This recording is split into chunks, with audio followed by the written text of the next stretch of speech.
Welcome to episode number 11 of Beyond Jiu Jitsu, the podcast. Above and beyond, bitches. Above and beyond. I don't know why I said that.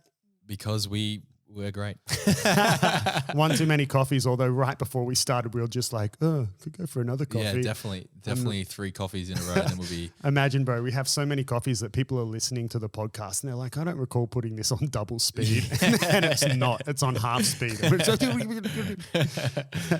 So welcome back to the podcast. Today we have an episode all about cross-training, functional training, a bit of mobility as well.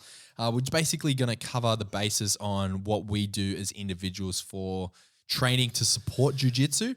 And cross training in general, right? Like from a scientific point of view, Kieren would have more knowledge than myself about this industry. Kieren has, worked as a personal trainer, ex-competitive bodybuilder, so the scientific approach to training, far more knowledgeable than I guess for me, I can just talk from my experiences, what I've done over the years to prepare for competitions or even just to come back from injuries or to just maintain and train, as well as what I've seen all my training partners, previous, current and future world champions, the way they've prepared for competitions. Which so that speaks volumes, right? I mean just because because the proof is in the pudding, yeah, right? the proof is in the pudding. But just because it works for one individual doesn't mean it works, across the board for everyone. But at the same time, you would be arrogant to dismiss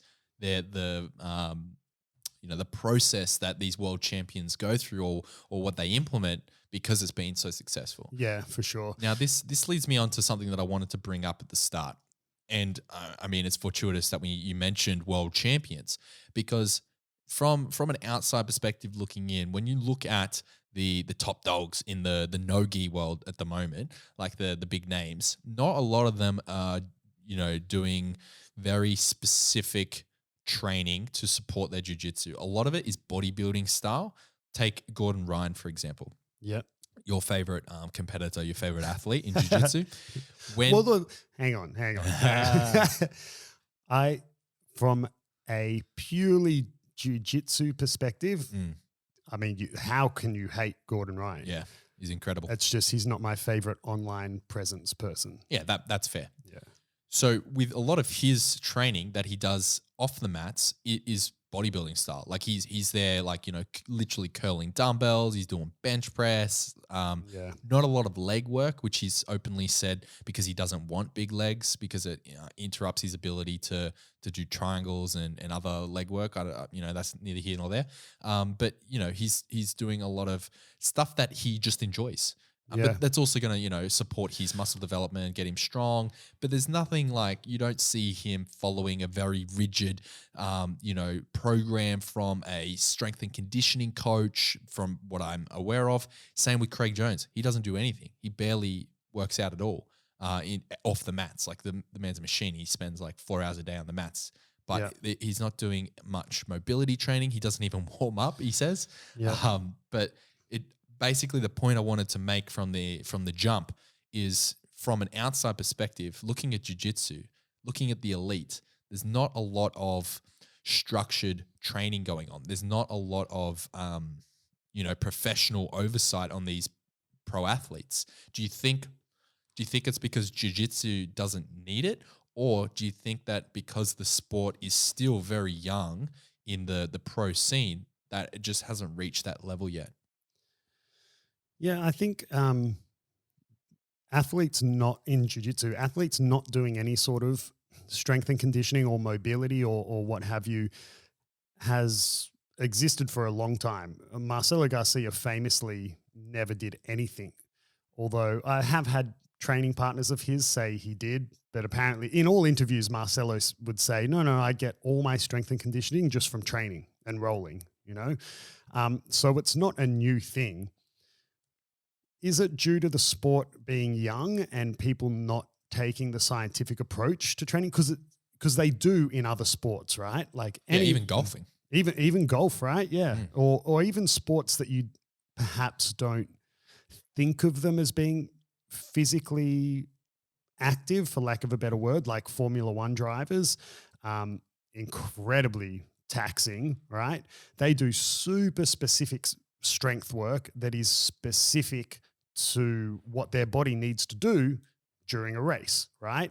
For example, they do a huge amount of neck work because of the amount of G-forces they pull, right? So they're taking a really scientific approach. In jiu-jitsu, people don't necessarily do that. You and I obviously have two friends and training partners in Joey and JT, who run Bulletproof for BJJ. They take a much more scientific approach, right, to strength and mobility specifically for jiu-jitsu.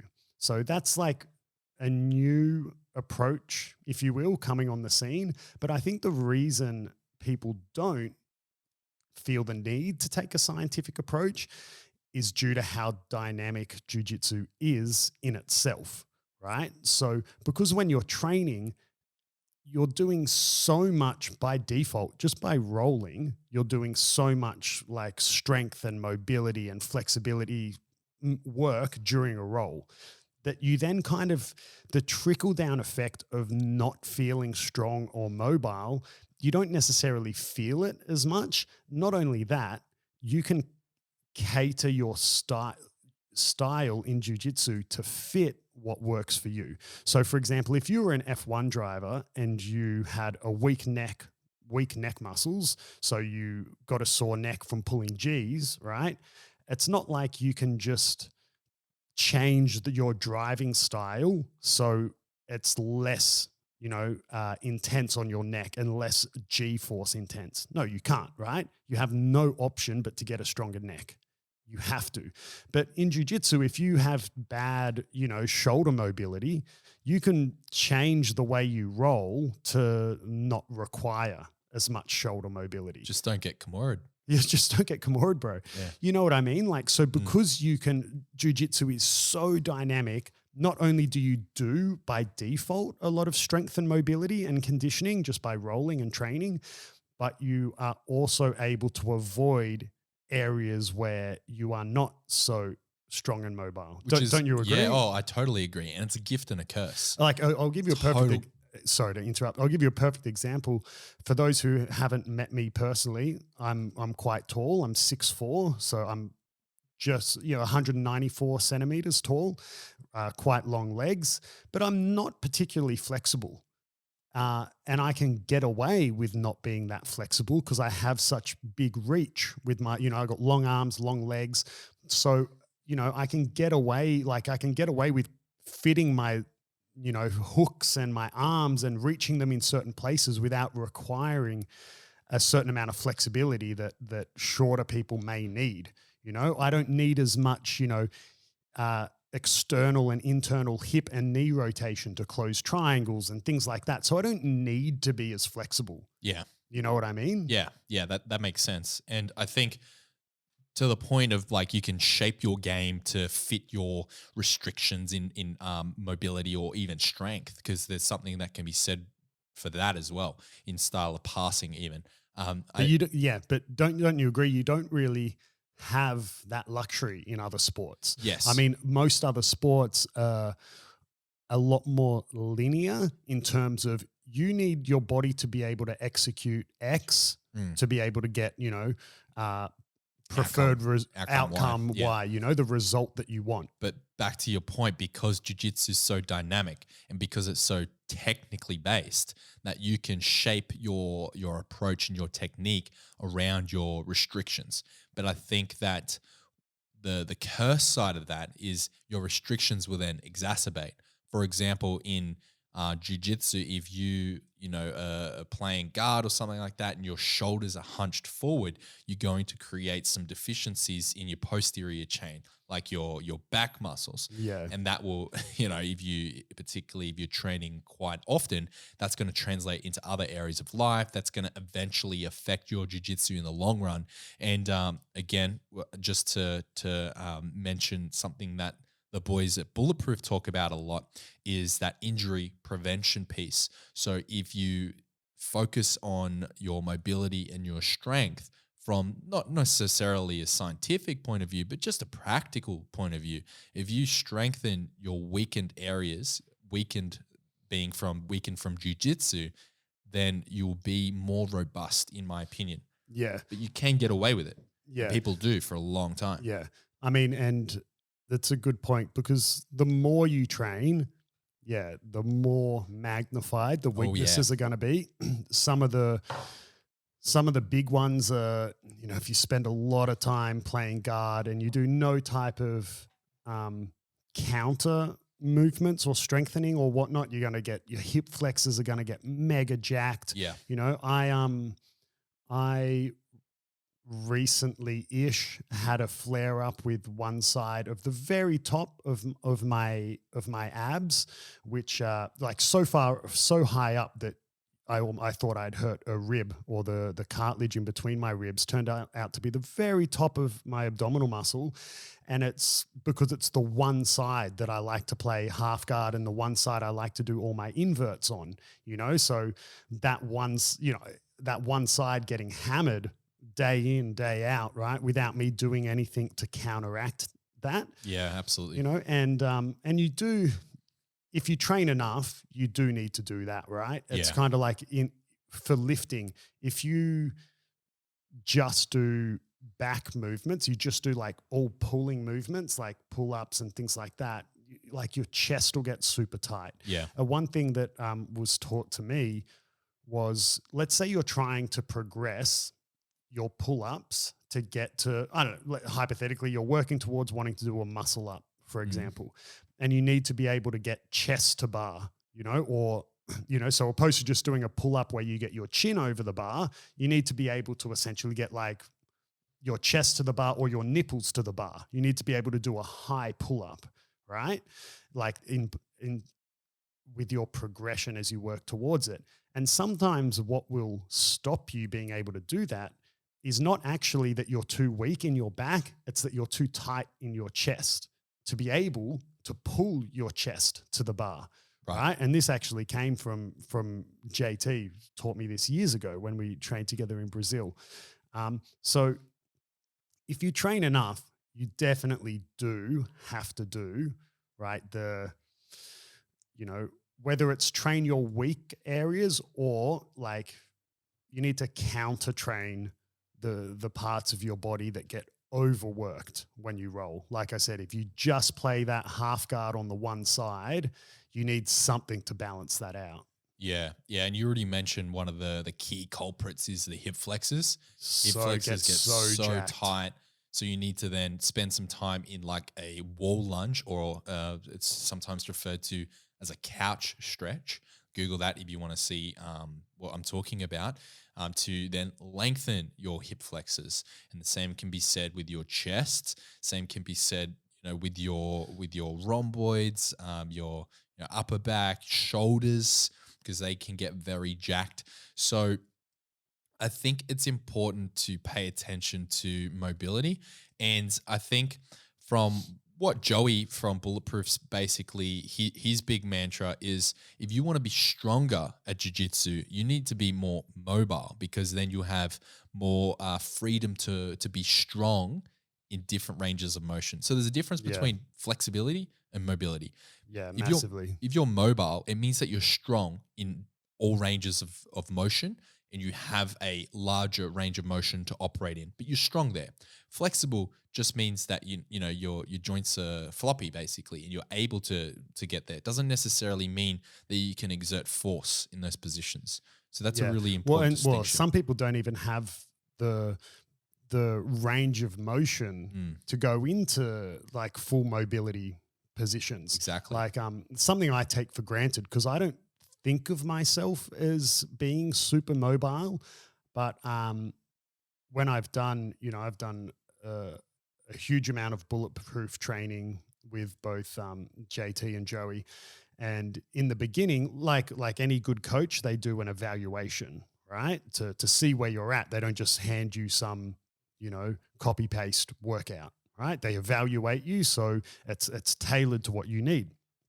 And so when I've done the evaluations, like I am incredibly mobile. I don't feel mobile, but for example, I can do a full squat, right? Like an ass to grass squat, which I just thought was normal. But then, like, I had next to me other people doing exams of mobility, man, and they can't even squat to 90 degrees before their heels start coming off the ground. They have no range of motion in their joints, you know? So it's something that I take for granted, I guess, being mobile because I am, but I never really thought of myself as mobile. And I've always had Joey say, man, you're incredibly mobile for such a big guy, you know, to be able to go through those ranges. But, you know, other positions, not so much. Terrible shoulders. It's a trick. If you want to tap me, go for a Kimura. Yeah, I'll do that next time. I will tap very fast. So in terms of like addressing your mobility, because I suppose this what we're talking about here can be broken down into 3 different categories for cross training. That is, you have your strength, you have your mobility, and then cardio. So for mobility, you mentioned that you are pretty mobile, and I think that I'm, you know, middle of the road. I'm fairly mobile. What do you do for mobility? Do you do any cross training for it? So do any additional stuff? Yeah. So talk a little bit about what I personally do. I definitely don't take the most scientific approach. What I personally do is not very similar to what Gordon Ryan does in the sense that I do what I enjoy.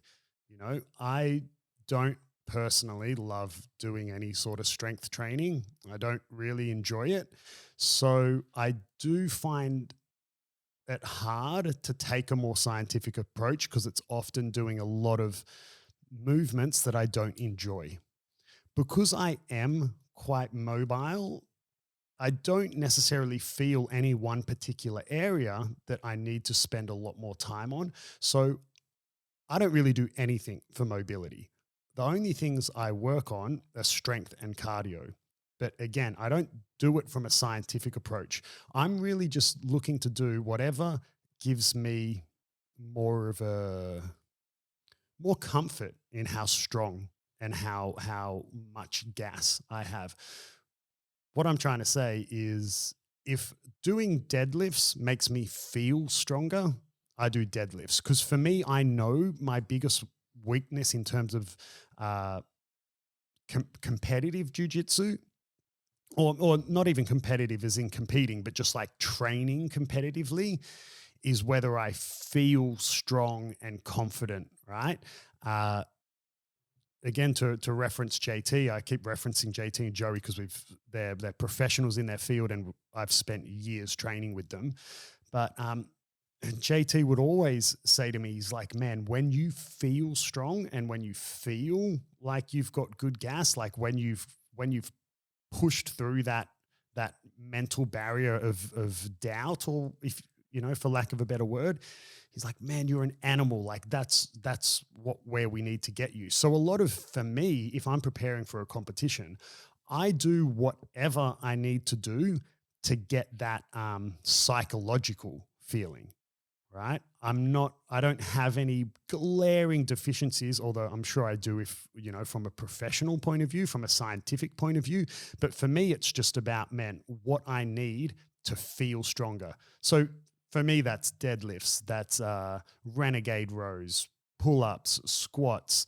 If we're talking about cardio, it's doing like HIIT training or like really punishing lactic acid building circuits, you know, like, and is it maybe the most scientific approach? No, but for me to then go onto the mats and have my competition game where I, you know, ideally stay in the positions that I like and I'm the most comfortable and whatever, if I've been doing that in preparation, I mentally feel so good, and that mental preparation translates to me not getting gassed, or that translates to me like feeling super strong and being strong, because I'm not going to say it's all mind over matter, but for sure a lot of competitive sports is mentality, right? So if I can feel strong psychologically, that for me works, you know? yeah, I could follow specific workouts, and sometimes I do, but a lot of the time it's just whatever I need to do to feel mentally strong and fit. Yeah, that makes sense. But I would also like to say that the best exercise program or the best strength and conditioning program out there is one that you will actually do. So Yeah, right. That's it. I mean, yeah, you're just saying as in it's better to do something than nothing. Is no, that I'm the saying point? like, say for example, if you did get the absolute premier, like to the T specific program tailored to you as an individual for strength and conditioning, strength and mobility, and cardio for jujitsu specifically, but it was full of stuff that you don't enjoy doing, Yeah, I'm not going to do it. you're either not going to do it, or when you do I'm go not. to do it, you're Yeah, going to half-ass it. exactly. You're going to Yeah, be like 50% effort. yeah, However, if you focus in on doing the things that you really enjoy, maybe you throw in a couple of things that you don't mind, but maybe you need to do that might not be your favorite thing in the world, like circuits, for example, or insert thing here. Then if you're tackling that program that you wrote yourself or wrote or had written for you with the intention of being something that you actually enjoy, then you probably go, 80, 90, 100% effort. yeah. And that there And is then going you're to going to get more out of that. way more out of it. Yeah, Way more. It's the same, like you can draw a parallel for nutrition, right? A nutrition plan is only as good as your adherence to the plan, right? yeah, So it's the exact same concept. I'm not going to write someone a nutrition program full of food they don't want to eat because they're not going to fucking eat it. yeah. Like if you make it enjoyable, you're actually going to follow it. And that's something that I've come in and out of so many times over Yeah. the years. I think because I personally don't enjoy strength training much at all. The only time I really take a more of a scientific approach and follow something really strict is if it's coming back from an injury, where I'm then under the guidance of a physio with my strength coach, and then I'm a bit more scientific about my approach because, oh, dude, you just tore your ACL, so you need to, But if all's well and healthy, exactly like you said, if a lot of the time I'm kind of like, well, I'm either going to do this one that is maybe scientifically not the best strength movement to do, or I'm going to do nothing. Yeah. As long as you're not doing something incorrectly and going to injure yourself, like, doing deadlifts really poorly and throwing your back out or something. Yeah. Yeah, better to do something than nothing. Like even, I know that running, they say that the only thing that running makes you better at is running. Yeah. Right. But, as long as you're not going to hurt yourself somehow, I mean, if the option is go for a run or do nothing and sit on the couch, right? How is going for the run not going to help? Yeah, exactly. Now, just to talk to that running piece a little bit, and get a little bit more into cross training, right? So I know that we said that we're going to take a more general overview and not delve too deep into the science, but there is something known as specific adaptation to imposed demands, which is referred to as the SAID principle. And a lot of PTs will recite this, or strength and conditioning coaches, I should say, will talk about this when they talk about doing cross training for a sport. And like you said, running, the only thing that running will make you good at is running.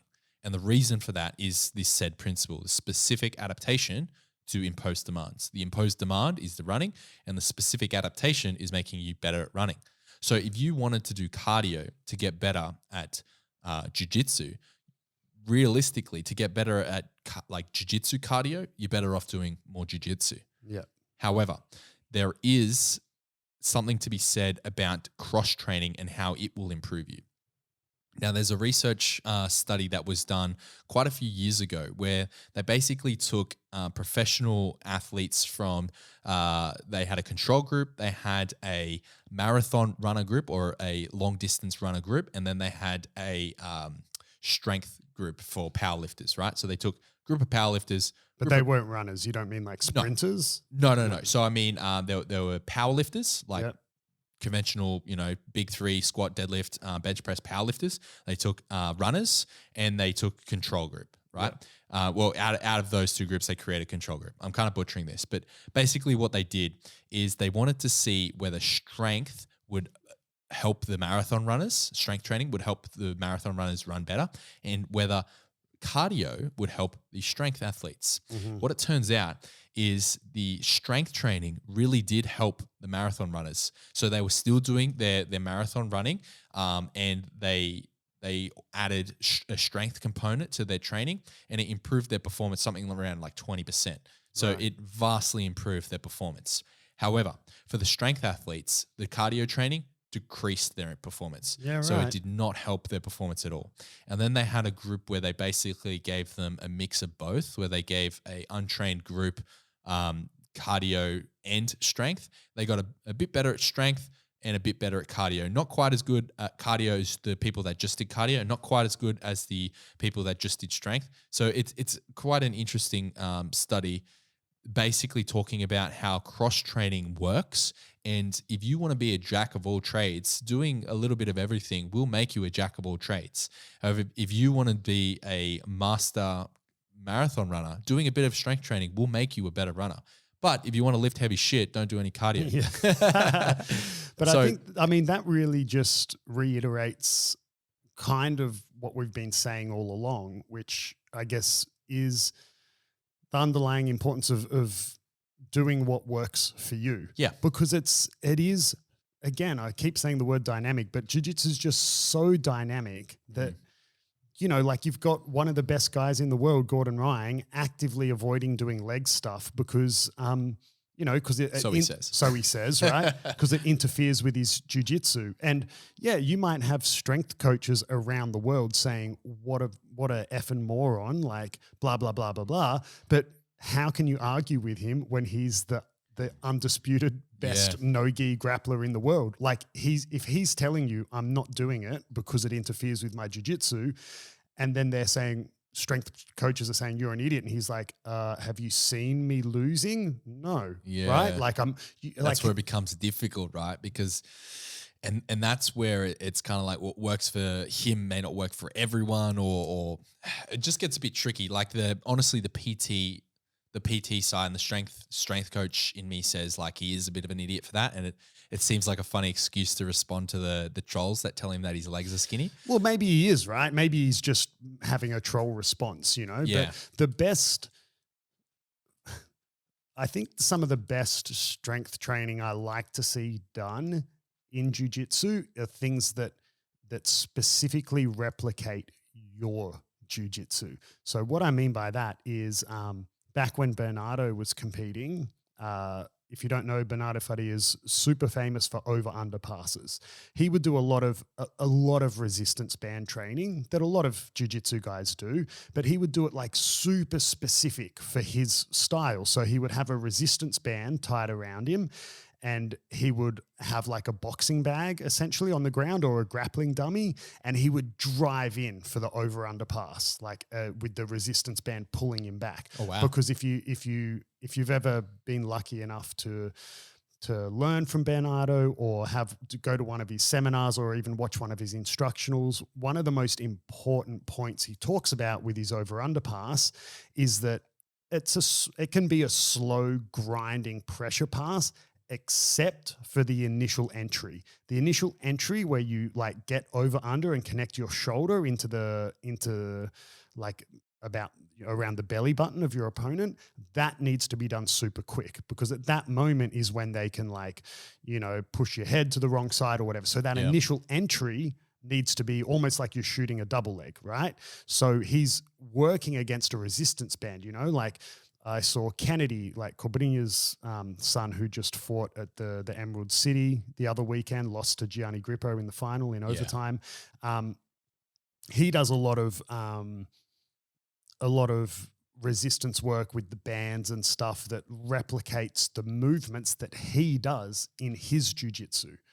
You know what I mean? Yeah, like, I know what you mean. And for me, that works really well. Like, I mean, let's say, for example, if I did a whole bunch of stuff that was really specific to improve my berimbolo, is that going to make me better? I mean, yeah, it's going to have some trickle down effects, but have I ever done a berimbolo in competition? No, like it's not my competition game, right? It's, I don't do over-unders in competition. So is doing Bernardo's workout going to help me? Yeah, there'll be trickle-down effects, but it's not going to directly translate, So I think it's super important to exactly what you said. The best program is the one that you do, Yeah. And if you can make the one you do one that is directly replicated into your style of jiu-jitsu, that's the way to go. Again, I'm saying this with the assumption that you don't have any overall problems with your body. Yeah, Like you're not working on a deficiency, because obviously you'll need to address that. Of course. Make sure that you're mobile, because we said at the outset, we're both quite mobile. So if that's a problem in your game, probably, or like in your body rather, probably address that first. But if you're all around pretty like fit and mobile, man, do what, if you're someone like me who doesn't really enjoy it that much, doing whichever one is going to psychologically make you stronger and fitter and is implementable to your game, do that. If you're someone who, I know yourself, Kieren, are, much happier to do strength work and stuff, being an ex-competitive bodybuilder, and, you're perhaps more willing to just go, oh, science says this is the best one, okay, I'll do that one. Yeah. And if that's your approach as well, that's fine. But I will tell you probably one of my favorite workout regimes I ever followed, which was also the hardest workouts I think I've ever done in my life. And it was while I was living in Brazil. There was a group of us. There was myself, Fabio, Langy, Renachinho, another black belt from Fabio, and a couple of other people. Ricardo, another friend of mine from over there. We used to go to this training once a week, and it was at an indoor trampoline center. And there was like, I don't know how many, 5 or 6 different Olympic-sized trampolines. And they were all different grades, as in how elastic or how bouncy they were, okay?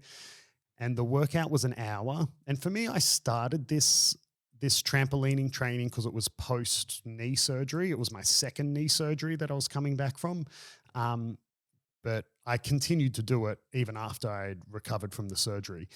And what we would do for pretty much the whole hour, you would do these different sequences on the trampoline.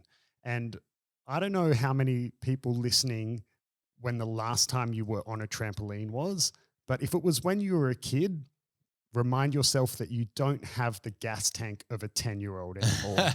Like, kids go forever. Us adults do not, right? Bouncing on a trampoline is really, really hard. But we weren't there to bounce. So what you would do is everyone had a heart monitor on, and the coach would give you your sequence, because everyone was doing different workouts at the same time. And he would say something like, okay, Adam, you're going to do like 30 running on the spot. So you're running on the spot on a trampoline. So it's super dynamic, right? Yeah, it's hard. Pushing in all different directions, right? It's like, and then you'll do, 50 side-to-side jumps. And I don't mean like a kid playing, going, wee, jumping up and down. I mean like you're jumping like laterally on both feet, side to side, and you're trying not to change the elevation of your head, right? So you got to imagine as the trampoline kicks you back, you're like having to tuck and jump like, side to side. And then, something like, okay, then 10 jump and spin or whatever. And he's like, and then you're going to do 5 sets, right? Or something like that. And then you'd finish your sets. You'd give him your heart rate reading. Then he'd give you a new set of exercises. Okay, you're going to do like sometimes, man, it's really dynamic stuff for stability and stuff as well. Like you would have to hop on the trampoline, again, without changing the elevation of your head, or like you would have to hop and do a 360 and things like that, right? And it was so punishing, not just for your legs, incredibly punishing for your legs, but man, cardio-wise was the most, like the hardest training I've ever done, and translated to me being so super fit in the gym. Like, man, I could go forever. But I had this one day I was training, and Felipe was the name of the instructor. Every day, every session, he would pick someone different to pick on, I guess. And we had a bit of a routine, like, at the end of, once you had finished your workout, he would then give you this, I forget the name of the movement, but he would be like, okay, do this movement. And you knew that was the last thing you would do before you got off the trampoline, right? It was like your kind of cool down movement. And then typically you would get off the trampoline and he would make us do like 300 sit-ups or something, and then we were finished. So I was the last person still on the trampoline, and he had just given me this last sequence that I hit on my heart rate monitor 200 beats per minute. Holy shit. Which, if you don't know, is very high, right? Like, that's a rather high heart rate. So I was pushing super, super hard. So I'd hit 200 beats per minute. So I was wrecked. And then he's gone, okay, do whatever the name of the movement is. So I'm like, cool. So I'm in my head, I'm like, I'm done. I'm going to do this. It's the cool down movement, right? And so I'm doing my cool down movement. Everyone else, like Fabio, Langy and all that, they're off to the side doing their sit-ups. So they're essentially finished. They've just got to finish their sit-ups. So I finish my cool down movement. I get off the trampoline and I look to Felipe and I just kind of go, oh, sit-ups? Like, I ask him if I'm doing my sit-ups and he goes, nah, you're not done. And I was like, what the fuck? So then he's got me over, like, it's got gymnastic mats everywhere, like the super thick mats that are like really hard to run on as well, right? Mm. And he's got me up on these mats and he's like, okay, this is what you're going to do. He's like, on the spot, on this mat that feels like you're sinking into quicksand. He's like running on the spot for, I think it was for like 20 or something. It's like running on the spot. Then over here, he's like box jumps, but I'm still on soft mats, right? So I'm box jumping from one soft mat up onto another soft mat, right? Wow. So like box jumps on steroids. He's like, then you're going to do 10 box jumps. Then you're going to come over here and like overhead, like pegging a medicine ball down to the ground. He's like, you're going to do like 10 or 12 medicine ball throws. And then he goes, and then after that, I'm going to hand you this balloon and you've got 3 breaths to pop it. What? He's like, you're going to do that 4 times. That's ridiculous. Dude, I'm not making this up, eh? And man. Langy and Fabio and everyone were just watching like, what the fuck? Wow. And he hates you. Dude, it was the most. So remembering prior to this, I'd been on a trampoline for an hour and hit 200 beats per minute. Wow. I remember I popped the balloon the first time round, and then after that I didn't, and I finished it and collapsed, and he's like, no, get up, you got to stand up, like, oh wow, dude. And it was probably the most punishing workout I have ever. You insulted his family, done. Didn't you? You did something wrong to this man. You wronged him in some way. But even saying that, it was, we hated it because it was really hard. We did it every Friday, so it was like the end of the week as well, after like a whole week of comp training and everything. So, we always kind of dreaded going to trampoline training. But like when it was done, like it was, in terms of a strength training, like it was to some degree fun. You're bouncing on a trampoline, but it was just so hard. But the results for me were tenfold, right? And for other people too. Like Langy did it in preparation for like one of the last world championships that he competed at. I think he was doing the whole thing without an ACL as well. Holy crap. He had lost his ACL and had decided to compete and do the surgery after the Worlds. The people who did it, there was quite a good core of us. Like, no one else in the gym could hang with us, like when it came to just like the intensity of how hard we could roll. I need to jump on a trampoline a bit more. Dude, if honestly, I would do it if there was, there's probably somewhere in Australia that does it. Like if there was somewhere nearby that had someone running that trampolining training, I would go back and do it once a week. Yeah, wow. It is very hard, but man, like for me, like, I felt so good. I felt like I was unstoppable. Yeah, right. And for me, that's a big part of strength and conditioning and cross training, right? That psychological point. The psychological point. Yeah. Yeah. For me, my training over the years has obviously been a lot of bodybuilder style training. I really enjoy that. Like I've done it for so long, and Yeah, don't get me wrong. After doing it for 6 months straight every day, it does get a little bit stale. You need to change up your programming. But yeah, that's that classic like big lifts, like the squat, the deadlift, the bench press, having the shoulder day. That shit just really resonates with me.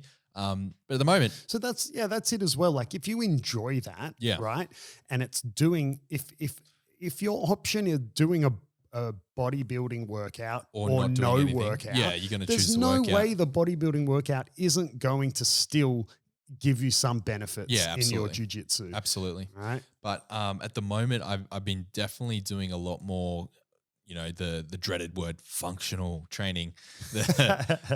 So more like kettlebell work. Still focusing in on those movements, like but more compound movements, like the overhead press, the squatting movements, the hip hinge movements. Deadlifting What's your stuff. favorite lift/strength movement Oh man, for you to personally do? my favorite personally, historically, has been the bench press, but I haven't done it so long because it's just not the most functional. It's super bad for your shoulders, isn't it? It can be. It really can be, particularly your front deltoids can be really bad for, it depends on how you bench press. But yeah, it can be pretty tough on your shoulders. And to be honest, there's not a whole lot of transfer over into jiu-jitsu for bench press. There just isn't. I think again, I said at the start, I don't have the degree to comment on this stuff scientifically, but from what I've been taught or told to do from any of my strength coaches, has been any sort of chest stuff. It's been a bit more, like dumbbell press is Yes, a maybe lot more applicable because Yes. at least each arm's working independently. Yep. It's slightly more Dynamic. and Yes. relatable to how pressing happens in jiu-jitsu. Yeah, exactly. So, I mean, don't get me wrong. And you can get better range of motion and a bit safer for your Yes, shot. As you long as can. you You don't can go drop the lower. weight and hurt yourself. Because you got to think, like when you're doing like a barbell bench press, you're limited by the bar contacting your chest. Yeah. Whereas if you're doing a dumbbell, you can go a bit lower. Yeah. And it's the same to be said if you're doing some form of body weight variation, like say you're doing a push up, but you have like one hand up on a dumbbell or maybe a medicine ball or something, like you're doing unilateral work, which basically just means one side at a time, then you can, it's a bit more dynamic and you have a bit of core stability in there, blah, blah, blah. So yeah, my favorite historically has been the bench press. What's your most hated? Man, probably squats. But then again, I go through periods where I love them, like really, really tough, low bar, heavy squats. It's just, it fucking hurts. It just burns. It just burns, man. Yeah, legs hurt. It hurts in like another way, like a different way. Like you can push yourself to failure on bench and just feel great about it, but pushing yourself to failure on like squats, like properly, man, it just hits different. Hey, so that's my most dreaded. And because you told the story of like your toughest workout, my toughest workout that I can remember, that strength workout, was with Zach, my current business partner, years ago, back in like 2018. I was, competing in bodybuilding at the time, and we went through a leg day workout together, and he decided to put in some squats in there, but it was like we did sets of 50. So we started at 50 and worked our way down to like 10, dropping like 10 each time. A lot of squats. It was a ridiculous amount of squats, and we're squatting like 60 kilos. So it's light-ish, but not really.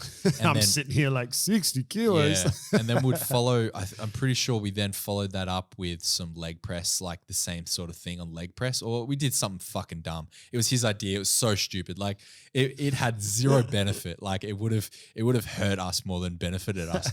But it is one that is burned into our memories, I think, for forever. Can I ask then, that's, a good segue to talking about how I saw a lot of my training partners prepare for competitions, which was sometimes just doing whatever was the toughest training. And it was something that JT would comment on all the time.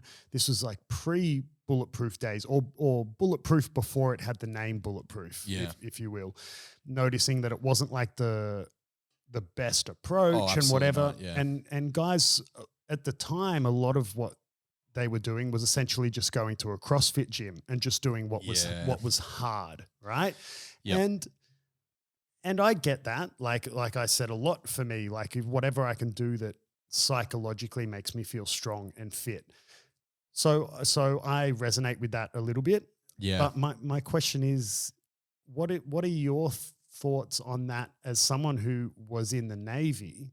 I've never done any sort of work in any defense forces, but I've seen the odd, documentary or docu-series or whatever, whether it's not, I don't think specifically the Australian Navy, but whatever military. And when recruits are going through a lot of training, sometimes it's not even necessarily about the physical element. It'll have a physical element, but it's about the amount of stress that they're trying to put into the recruit, and they're trying to essentially trial by fire, learning how to still be able to function under incredibly stressful situations. Yeah. Like I saw one where like day one of training started at like 2 a.m. with a bunch of assault rifles firing and, like dummy grenades going off and just like all the, like probably American. Yeah. And what was it like in the defense forces? Like, was a lot of the training just like drop and give me 20, blah, blah, blah? Not for me, man. So I went to. No one told you what to do in the Navy. So I went to our like in the Australian Navy. Just a very quick lesson on what happens when you join. For what I did anyway, I was a maritime warfare officer, specialized as what's called a little N, or a intermediate navigator. So that was my job title by the end of it. When I first joined, I went to our officer version of recruit school, which is basically 6 months worth of training.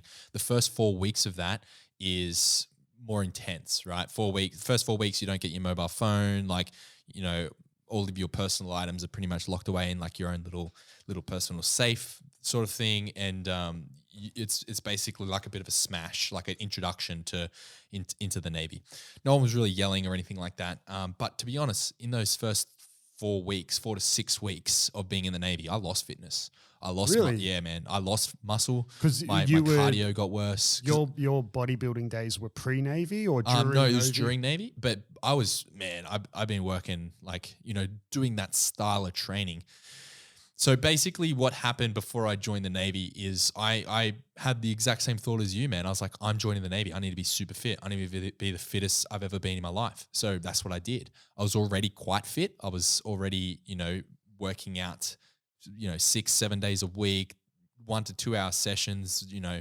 I worked during the night. So I spent a shitload of time at the gym. I was a gym bum. I lived at the gym. Do you know much about Arnold Schwarzenegger's background? As in like how he started out in like bodybuilding and lifting and all that stuff? I want to say yes, but I think like just from what I've seen from Pumping Iron and right, yeah, Pumping Iron's not the best example of showing like the initial phase of what he went through. For me, man, like some people who don't know a lot about Arnold Schwarzenegger just go like, oh, Arnold, whatever, blah, blah, blah. But I personally find him one of the most inspirational people like in the world. Yeah. The amount of motivation and dedication that he had in the beginning, when he started out, he was in the military, in the army in Austria, right? And he would, there's a beautiful little YouTube video. I should try find it. It's like a little 10-minute video of him talking about his time in the military. And man, while people were like getting woken up at 5 a.m. and going and doing their runs, and he would do his whole day's work, and then he would go work out all by himself. Like he didn't have trainers or training partners. Yep. He didn't even have equipment. Like he just had like some bodybuilding magazine, and he would follow the workouts and doing dips between chairs and, everything on his own. And he then went to compete in a bodybuilding competition that he wasn't allowed to compete in, right? Because he wasn't allowed to leave the army. But it was due to his age, it was like, I think he was 17 or whatever.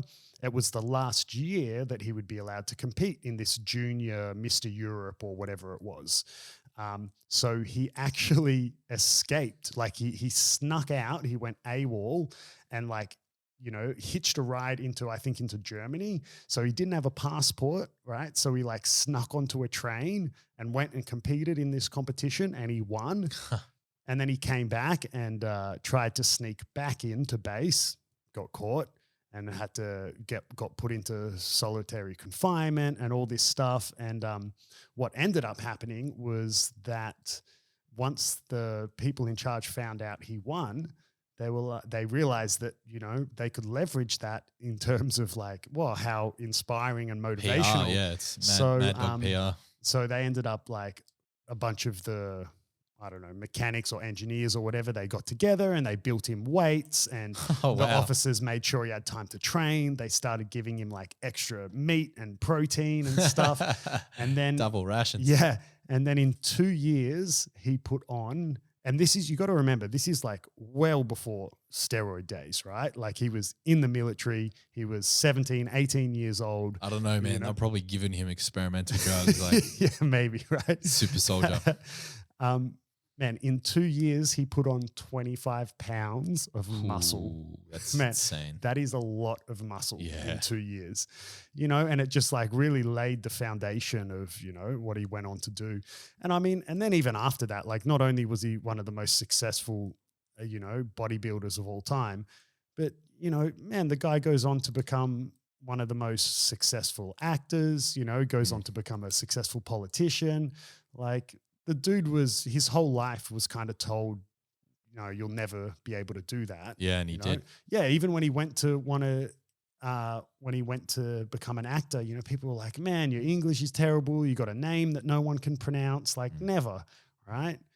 And he did. And actually even before that, when he first went to America, I believe he started a bricklaying company and made like quite a decent amount of money as a bricklayer, right? Wow.